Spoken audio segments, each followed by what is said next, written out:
Let's go. What's up, guys? Welcome to the shop. We just got back from a little vacay down at OBX with the whole family, and it's raining. Didn't get to go fishing. Really just sat inside the whole time and collaborated ideas with everyone on life and everything else. While I was gone, this happened. So, buddy Brian James, working on his 2002, maybe 2002, something like that, GT. It's a cool little car, turbo car, and he's built a new motor. He's had this thing at his brother's house for what seems like a decade, and they tried to throw it in, ran into a couple issues, hit some studs and stuff that were broke off in the block. One's in the timing cover. Let's see, I'm gonna look around. I have to do some looking, make sure I find the right ones. And then one's for a motor mount. That one's on, so. Oh no, I guess it's this motor mount that's stuck on. Huh. I don't know, I had to call him and see which one broke off. But anyway, he's got one broke off. We're gonna try to get those things put back, get those out of the block, throw that thing in here. Not a big Ford guy, but anyway, we'll help him, and I want to see him get this thing together so we can go teach Chris. Chris's brother will teach him a lesson on what the two valves can do, because everyone knows Ford made these motors with the option to have 4 cams and 4 valves. But the problem with that is that, as any good Chevrolet man knows, the more valves, the more issues. So we're gonna help him with this one, and that's it. We'll throw y'all on time lapse.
Yeah, it won't, it's not sticking very good. It's whatever it is, it's definitely, I don't know, it's got some sort of coating on it or something, I'm not sure. But anyway, we'll figure it out. That's fine. Just grab that tap so we'll have that. Okay. All right, cool deal. Later. You ever done something where you're like, oh yeah, I'm gonna come in there, like I knew they messed with it yesterday, but I'm like, I've been doing this, you know? I'm gonna come in there and I'm just gonna zap that thing a couple times and it's gonna come right out. I'm not gonna have any issues. That's what I was thinking. It's not how it went down. I've been here for like an hour. I've welded this thing 4 or 5 times. I've tapped it. I've tried drilling it out. I've cleaned it. I'm sure someone has a better way to do it. I tried easy out. I tried a reverse drill bit. I'm sure someone else out there could tell me how to get it out, but the way I see it, the easiest thing for me to do right now is just to drill it and tap it, and we can move on with this process. Ain't holding nothing but idler pulley, and I don't think it's gonna be no big deal. But anyway, once he gets here, we'll get back update with y'all. It's actually not my favorite. Not even a big fan of their website, but they've got more stuff than just about anybody else, and they can get it to you pretty quick. So I'm not sure what we got here actually. Let's see.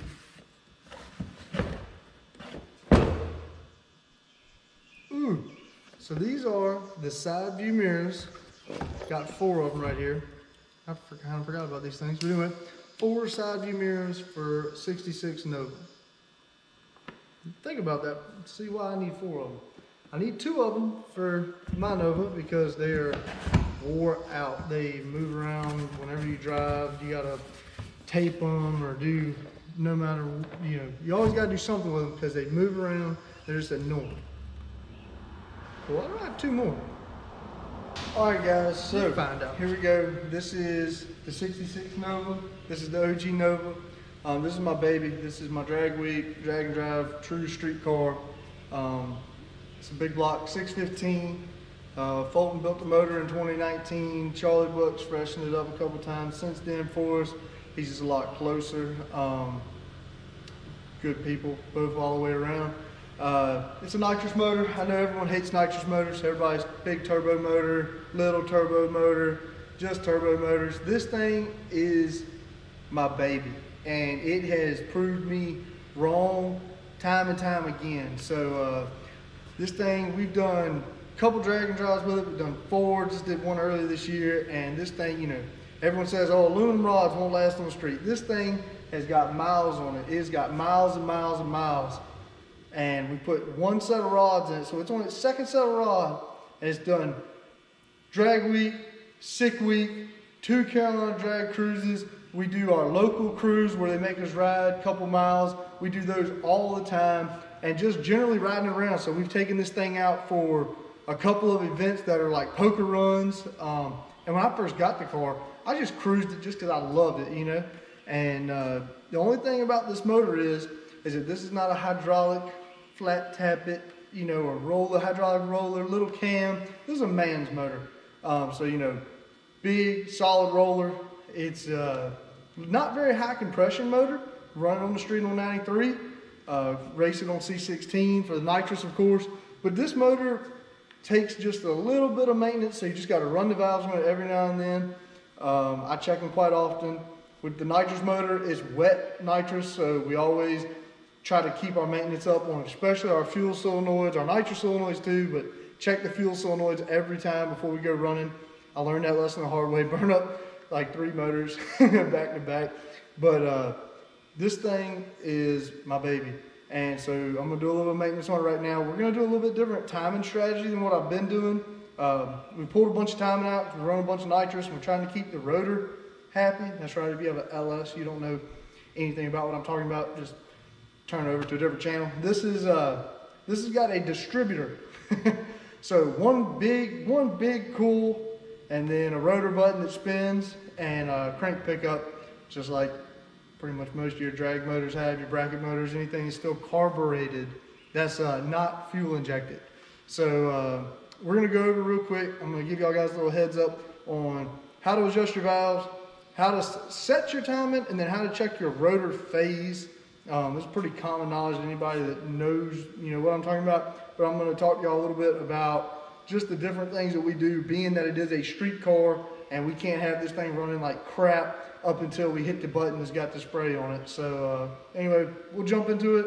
I'll show y'all. I'm going to knock the valve covers off real quick, and I'll holler back in just a second.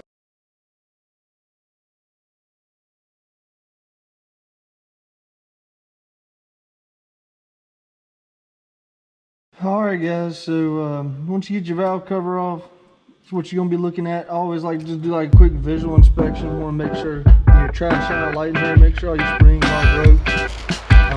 With all the stuff you got going on, make sure you're not rusting anything. I always like to look at the rocker arm so you can check your tips, make sure they're all somewhat close. You ain't got nothing crazy out of adjustment, and make sure when you're adjusting them, slide them side to side like that. Make sure they, you know, they're gonna have a little movement in them, but you don't want them to be twisting to the side or anything like that. Or sometimes these little bearings in the bottom will go bad.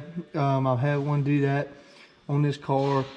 You know, make sure the roller tips roll freely. You don't want these things stopped.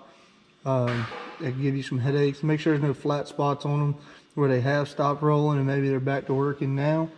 and just make sure they're not loose, because if the exhaust valve gets loose on the stand and comes off, most of the time it'll blow up either the lifter, bend the push rod, or break this rocker arm when it goes to push down this big exhaust valve. Every now and then you get lucky, but most of the time, if this gets loose or breaks, it's going to blow up the other side. That's just how it goes. But anyway, it's real easy to do. So what you want to do, I like to check mine cold. Just easier to check cold. Don't burn yourself. Got all the time in the world. Ain't got nothing to worry about. So all you're going to need is a set of feeler gauges. Sell these anywhere. And then you need an Allen wrench. And these are 7/16 12 points. And this is a real cool tool here from LSM. They're a little expensive, but if you do have one of these motors, it makes your life a lot easier. So what this is it's got a torque wrench built into it, and it goes ahead and sets the torque on these.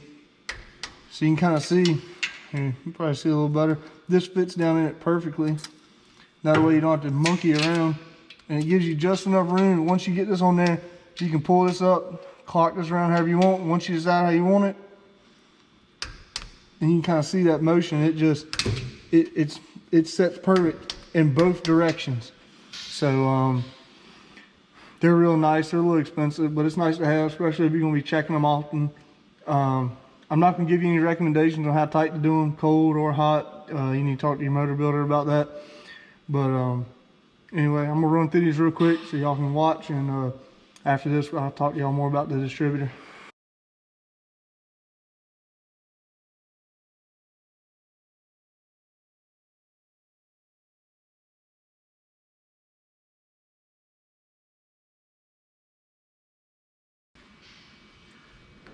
Alright guys, y'all just saw me kind of roll through this. You're not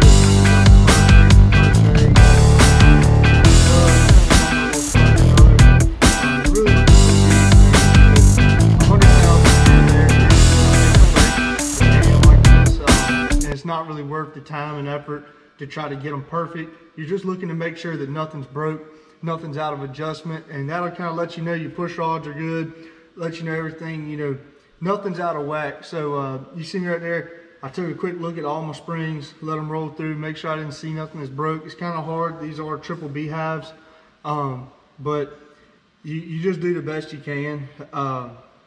Unfortunately, some of this stuff you won't know is broke until it is too late. But we definitely try to do our best we can and do our maintenance on them. But I rolled through them pretty quick. One thing I didn't really get a chance to explain, so this right here, a lot of cars you'll see, they'll have these buttons mounted down in the front all over. I have just a quick plug with a long lead.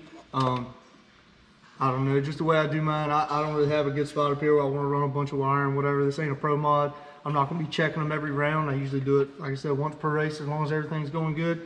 So I just had that long lead with a little quick connect on a solenoid inside, a remote solenoid.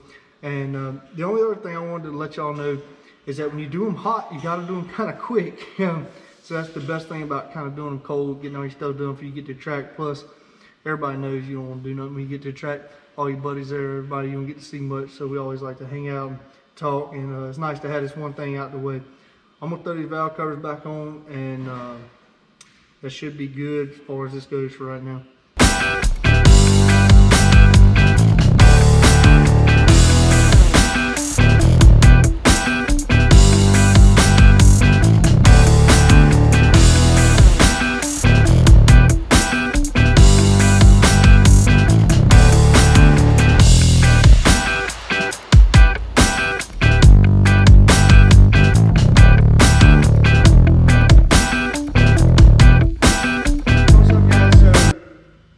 Showed up, interrupted me lashing valves in the Nova, but he did bring his tapping down set for the motor. So we got one of them taken care of. The other one we just put another one and kind of threw it together. Yeah, it'll be all right. But anyway, so we got this girl ready to go, and we're getting ready to throw it in here. I'm gonna throw you on time lapse. Y'all can watch us struggle trying to get a 2-valve shoehorned into a new gen.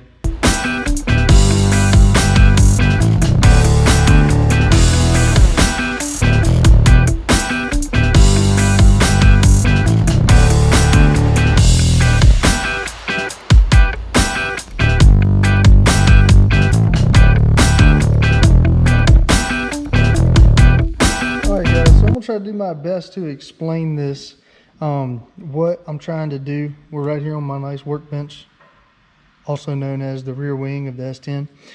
We don't know anything else this S10 is really good for, so we're just going to use it for the workbench. But look, so right down here is going to be our crank. So this is the crank. You're going to have your crank trigger right here. I'm not an artist. This is just supposed to get the point across. And you got your little magnets. They go around right here. And it goes on a bracket like this. And we can move this up or down. So up here, we're going to call this our rotor. So our rotor's in here, and it's going to have a rotor button that spins around like such. And right here is going to be the tip.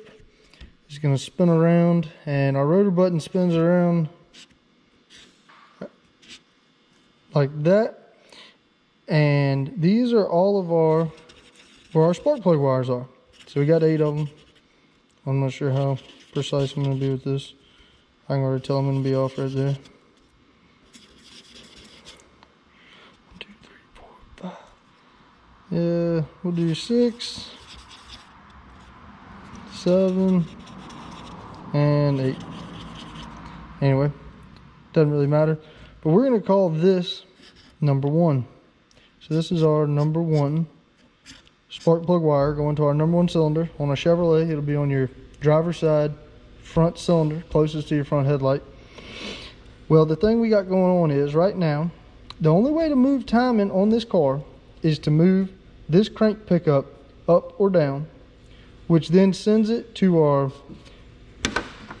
MSD. So this is going to be our MSD.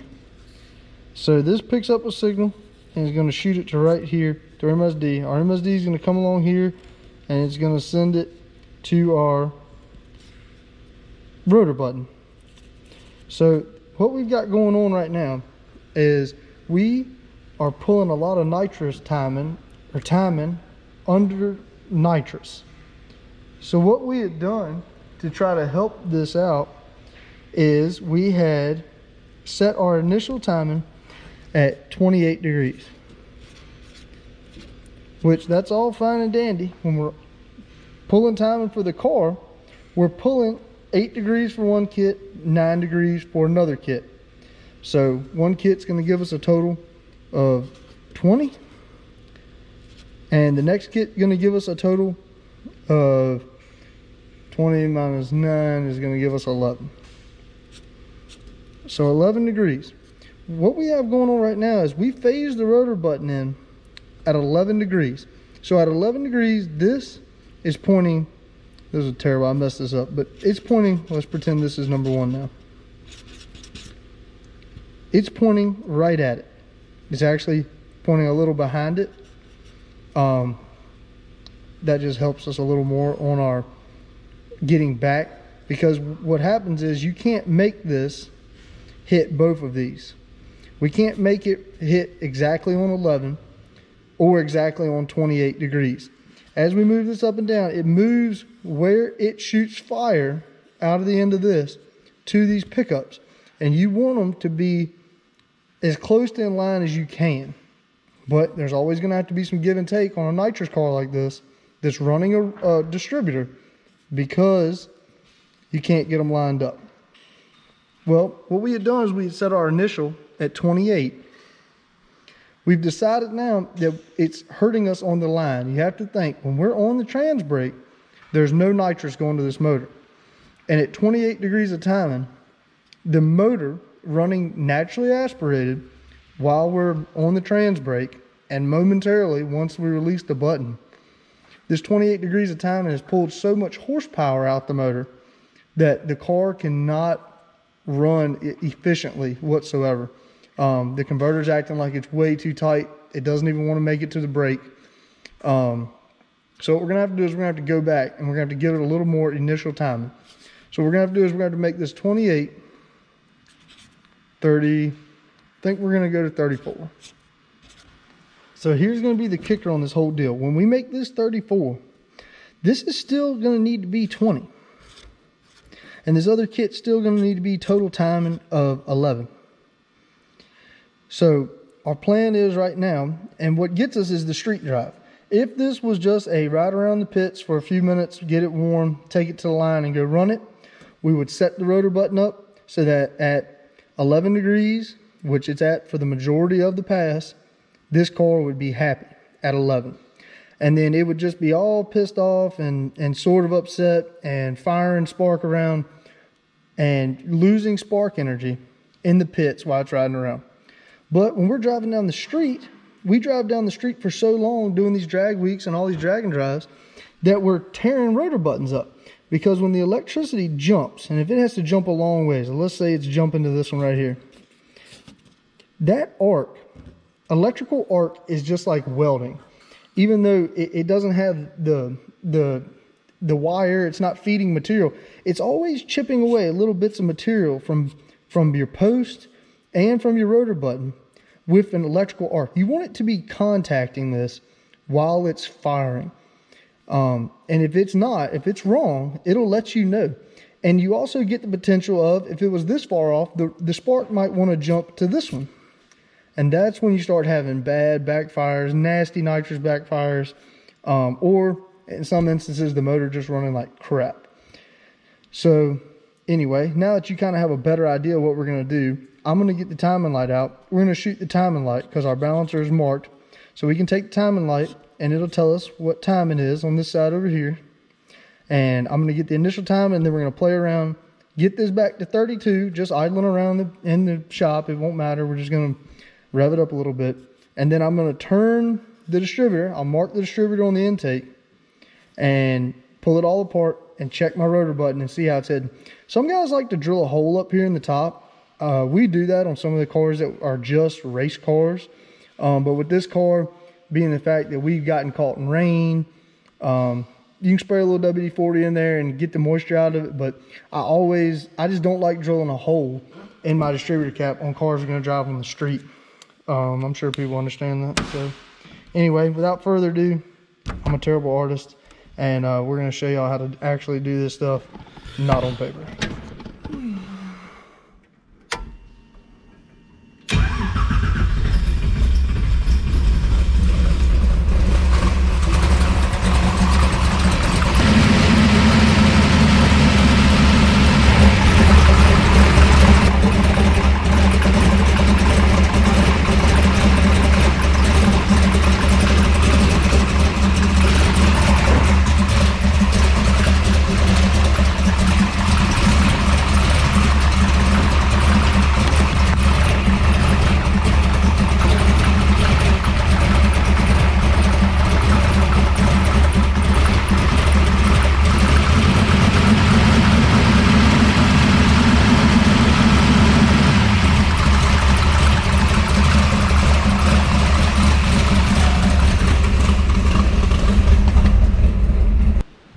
Alright guys, so y'all just saw me check the timing on the motor. Was set at 28 the first time. I didn't show y'all that. I'm not sure how good any of this is going to show up on camera. So if you see just like a couple splices here and there, it didn't turn out that great. But I got it set now. 34 degrees is going to be total timing, nothing taken out. And I think the car's going to be a lot happier. We can always take timing out a lot easier using the grid and even doing like, so the initial launch retard on the grid works on the trans brake. It starts from the input of the trans brake. So that's something to think about too. If you need to take a little bit out and you need it from the hit, or you feel like you need it from the hit, you can always just go into the grid and do the timing on it. So that if you do it for 2 seconds, the ramp starts at the release of the button, but it pulls timing out while you're on the brake. So that's always something to think about too and keep in mind. It's getting late tonight. I'm going to the house, but I'll be back tomorrow and I'll start phasing that rotor in and show y'all how to do that too. Just got here this morning, give y'all a little update on everything that happened last night after we kind of shut the camera off. So big news, Brian. Motor's in. And it fell in. I literally couldn't have thrown it in there any easier. And he's going to finish tightening up everything. He's just putting on all his little lines, connectors, fuel injected, you know, all the little issues they have. And he's waiting on his converter, and so he'll keep working on it. We're gonna do a whole new fuel system on this thing. You're switching over to E, right? Yeah, E85. He's switching over to E, and he wants to put a bigger turbo on it. Thinking like See how that goes. S4 250. So anyway, but there's a little update on that, and we're gonna get back to what I was showing y'all on the Nova. All right, guys, so as y'all can see right there, we got the white mark is indicating where my number one is. I know my number one's in kind of a odd spot on here, but you can see the little metal piece in between them on the rotor button itself. That's the piece that actually does the firing, and that's going to send your spark to each one of your 8 spark plug wires. But you can see right there, we got it lined up pretty good. And as we pull timing, that mark is going to move more to your left, or the mark won't, but the rotor button will move further and further to your left. And I've already checked it so that when it is at 11, you can see right now we're right above 30. And when we check it at 11, it is just on the other side of that rotor button, so it's gonna be a-okay right there. All right, guys, this video is getting kind of long. I'm gonna wrap it up for today and go back to helping Brian work on the Mustang, making some progress on it. So anyway, we're gonna take this Monday, happy Memorial Monday, and work on race cars for a little while longer while we can, and then they'll be back to work tomorrow. So anyway, thanks for watching, subscribe, and we'll see y'all next time.